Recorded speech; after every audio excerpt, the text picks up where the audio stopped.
মদিনায় তাই মক্কা শরীফের আজিজিয়ার পরে এক অঞ্চলে আমাদের দুজনের প্রোগ্রাম ছিল এশাবাদ।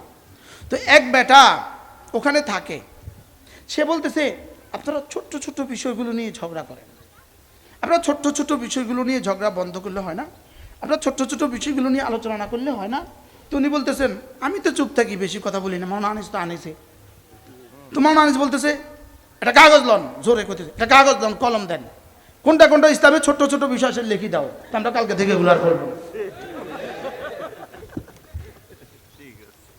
কালকে ফেসবুকে দিয়ে দাও, এটা ছোট্ট, এটা ছোট্ট, এটা ছোট্ট, এটা ছোট্ট। কি 4 কোটি টাকা দামের গাড়ি, শুধু হাওয়া হাওয়া, 10 টাকার হাওয়া নাই, এ গাড়ি বাড়ি যাবে না। আরে করছে কি রে, কয় টাকার গাড়ি কয় টাকা দাম কারণে বাড়ি যায় না? 4 কোটি টাকা দামের গাড়ি 10 টাকার হাওয়ার কারণে কি যায় না বলেন?